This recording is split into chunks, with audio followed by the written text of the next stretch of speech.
Shalom, selamat pagi Bapak Ibu, saudara-saudara yang terkasih dalam nama Tuhan Yesus Kristus. Pada pagi hari ini saya ingin kita belajar bersama-sama tentang pedoman hidup orang Kristen atau doktrin orang Kristen. Ya, kita akan belajar tentang doktrin kekristenan.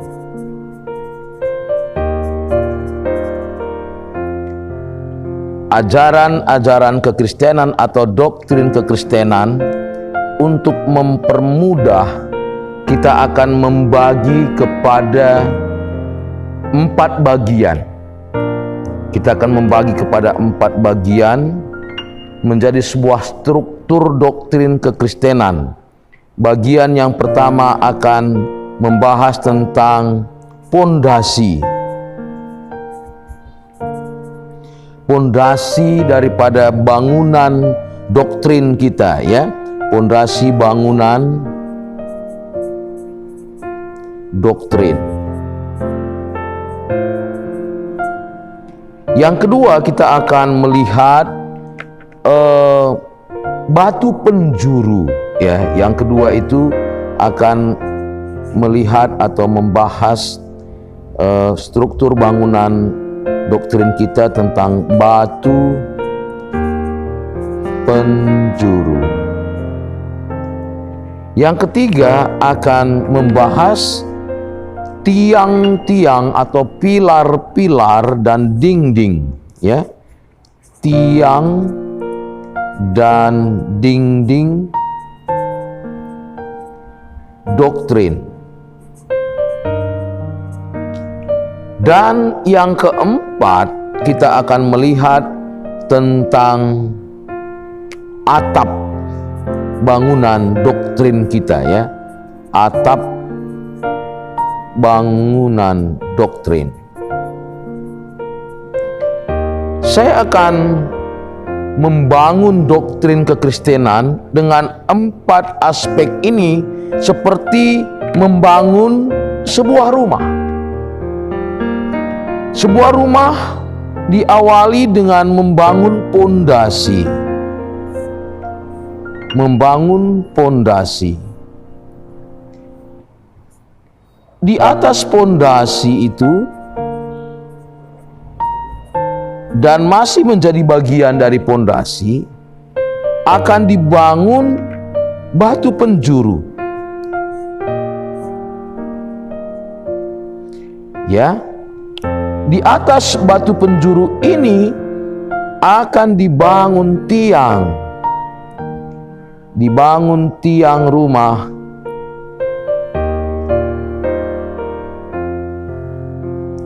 Sesuai dengan besar batu penjurunya, maka tiang-tiang rumah ini akan dibangun. Sesuai dengan besar pondasinya, maka tiang rumah ini akan dibangun. Di atas tiang dan dinding ini dibangunlah atap daripada rumah tersebut. Bapak, Ibu, saudara-saudara yang terkasih, yang termasuk pondasi doktrin kekristenan itu adalah Trinitas, yang membahas tentang Allah Tritunggal. Allah Tritunggal merupakan dasar daripada doktrin kekristenan. Oleh karena itu, sebelum kita membangun doktrin yang lain, kita harus jelas terlebih dahulu tentang Allah Tritunggal ini. Maka setelah itu di atasnya bagian daripada Allah Tritunggal, yaitu Kristus, menjadi batu penjuru. Maka batu penjuru bangunan itu adalah Kristologi, teologi yang mempelajari tentang Kristus.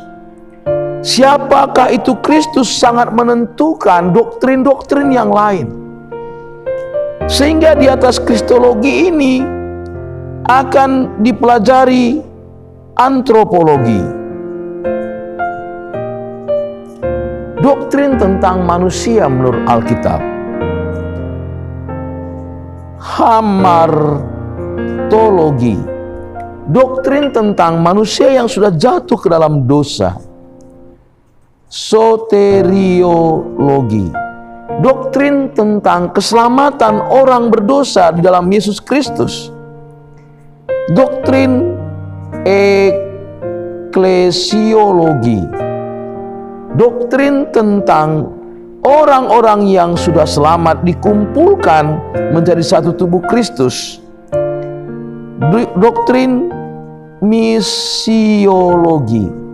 Orang-orang yang berkumpul harus menjadi terang membawa misi amanat agung Yesus Kristus.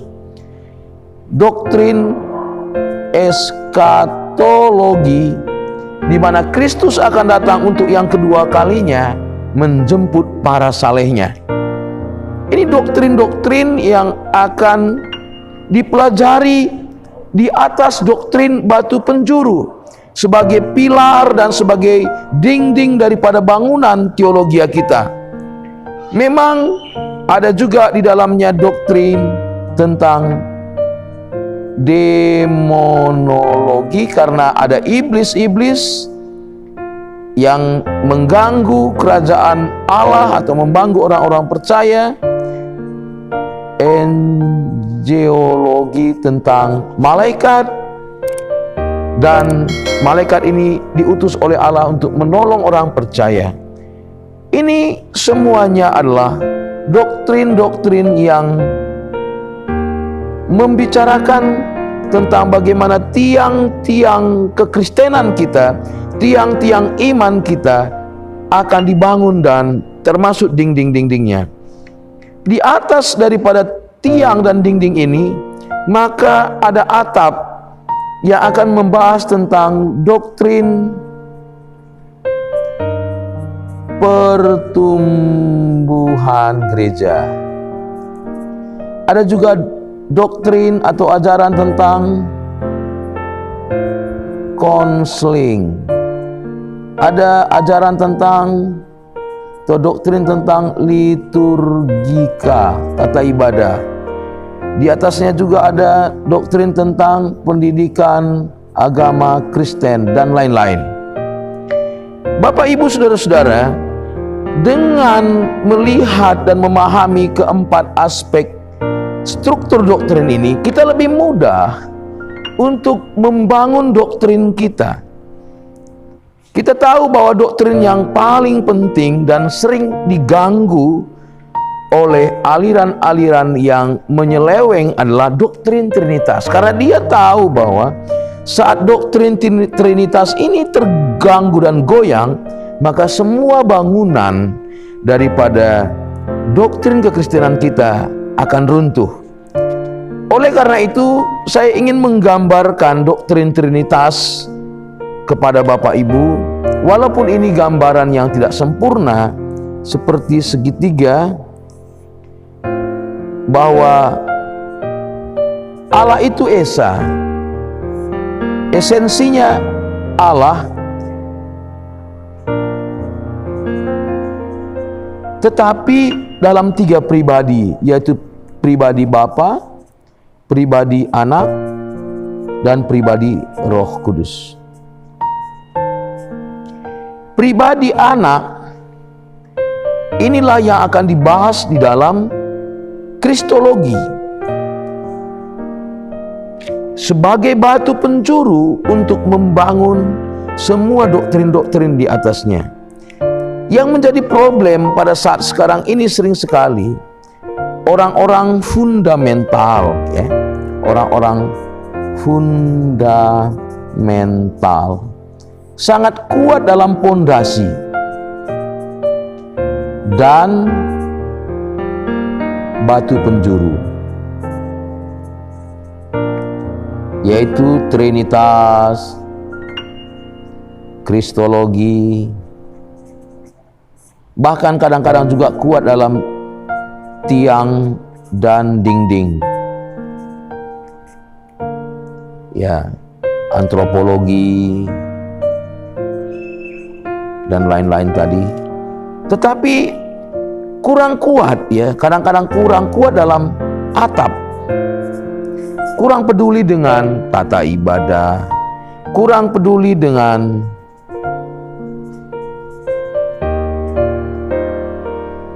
bagaimana manajemen gereja memasarkan gereja, up to date tentang hal-hal yang berkaitan dengan pertumbuhan gereja. Sementara gereja-gereja yang lebih liberal atau gereja-gereja yang lebih mengikuti keinginan humanis atau keinginan perkembangan zaman, mereka lebih mengutamakan atap yang kelihatan, ya, atap yang kelihatan daripada pondasi, daripada doktrin. Maka sebagai orang Kristen yang memiliki struktur kekristenan yang demikian ini, supaya kita lebih gampang untuk memahaminya, kita seharusnya ada keseimbangan. Sama seperti sebuah bangunan akan menjadi bangunan yang besar kalau pondasinya dan batu penjurunya besar. Dan batu penjuru itu merupakan model daripada atau simbol daripada bangunan itu. Dari batu penjurulah kita tahu bahwa oh, demikian rupanya bangunan itu. Untuk itu sangat penting sekali kristologi kita kuat.